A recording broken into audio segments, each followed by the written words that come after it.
যেভাবে Facebook page তৈরি করলে আপনি কন্টেন্ট মনিটাইজেশন পাবেন, ঠিক ওইভাবেই কিন্তু আজকে একটা ফেসবুক পেজ তৈরি করে দেখাবো একদম প্রফেশনাল ভাবে। ভাই আমি একটা ছবি থেকে 10,000 টাকা আয় করেছি। এখন আপনি যদি প্রফেশনাল ভাবে একটা ফেসবুক পেজ তৈরি করতে না পারেন, আপনি কিন্তু কন্টেন্ট মনিটাইজেশন পাবেন না। আর আপনারা ইতিমধ্যে সকলেই জানেন কন্টেন্ট মনিটাইজেশন হচ্ছে সোনার হরিণ, মানে আপনারা ফেসবুকে একটা সোনার হরিণ দিয়ে দিচ্ছে, শুধু ডিম পারবে আর আপনি খাবেন। কারণ ফেসবুকে কন্টেন্ট মনিটাইজেশন যেহেতু সোনার হরিণ, কয়টা টুলস থেকে আয় করতে পারবেন আপনি জানেন? আপনি ফেসবুক পেজে যদি লেখালেখি করেন আয় করতে পারবেন, যদি ছবি আপলোড দেন আয় করতে পারবেন, লং ভিডিও আপলোড দেন আয় করতে পারবেন, শর্ট ভিডিও আপলোড দেন আয় করতে পারবেন। এর জন্য কন্টেন্ট মনিটাইজেশন হচ্ছে সোনার হরিণ। তো গুরুত্বপূর্ণ বিষয়টা হচ্ছে কিভাবে প্রফেশনাল ভাবে একটা ফেসবুক পেজ তৈরি করতে হয় আমরা অনেকেই জানি না, এর জন্য কন্টেন্ট মনিটাইজেশনও আসে না।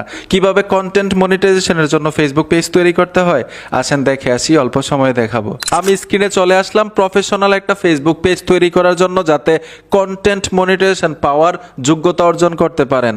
আমি ফেসবুক অ্যাকাউন্টে টাচ করে দিব। প্রথম আপনি দেখবেন ফেসবুক অ্যাকাউন্টে কোনো ইস্যু আছে কিনা, আপনার ফেসবুক অ্যাকাউন্টটা একদম ফ্রেশ কিনা, এটা প্রথম পরীক্ষা করতে হবে, যাচাই করতে হবে। ফেসবুক অ্যাকাউন্টে টাচ করে দিবেন, এখান থেকে প্রোফাইলে টাচ করতে হবে, তারপর থ্রি ডটে চলে আসবেন। এই যে দেখুন উপরে থ্রি ডট লেখা আছে, থ্রি ডটে টাচ করতে হবে। থ্রি ডটে ট্যাপ দিয়ে এখানে লেখা আছে ফেসবুক স্ট্যাটাস। এই যে ফেসবুক স্ট্যাটাসে এসে দেখবেন যে অ্যাকাউন্ট দিয়ে আপনি ফেসবুক পেজ তৈরি করবেন সেই অ্যাকাউন্ট ফ্রেশ আছে কিনা। আরেকটা বিষয় হচ্ছে এই অ্যাকাউন্টের ইমেল এবং পাসওয়ার্ড কিন্তু স্ট্রং থাকতে হবে, আপনার জানা থাকতে হবে। ধরুন আপনি পেজ খুলে ফেলেছেন এই অ্যাকাউন্ট দিয়ে, পেজ খোলার পরে প্রচুর পরিমাণ ভিউ আসতেছে, সেই পেজ থেকে আপনি অর্থ উপার্জন করতে পারতেছেন। এখন অ্যাকাউন্ট আপনি হারাই ফেলছেন, মোবাইলটা হারাই ফেলছেন অথবা মোবাইলটা চুরি হয়ে গেছে, যেই মোবাইলের মধ্যে ফেসবুক অ্যাকাউন্টটা লগ ইন করা, এই ফেসবুক অ্যাকাউন্ট অন্য মোবাইলে আপনি লগ ইন করতে পারতেছেন না, তাইলে কিন্তু আপনি পেজও হারাইতে হবে। কারণ দেখবেন কান টানলে কিন্তু সাথে মাথাও যায়। ফেসবুক পেজের কিন্তু আলাদা কোনো সিকিউরিটি নেই, আপনি ফেসবুক অ্যাকাউন্ট দিয়েই ফেসবুক পেজটাকে সিকিউরিটি দিতে হবে। আপনি অন্যান্য ফেসবুক অ্যাকাউন্ট দিয়ে অ্যাডমিন নিতে পারবেন, এগুলো আমি অবশ্যই দেখাবো কিভাবে অ্যাডমিন নিতে হয়।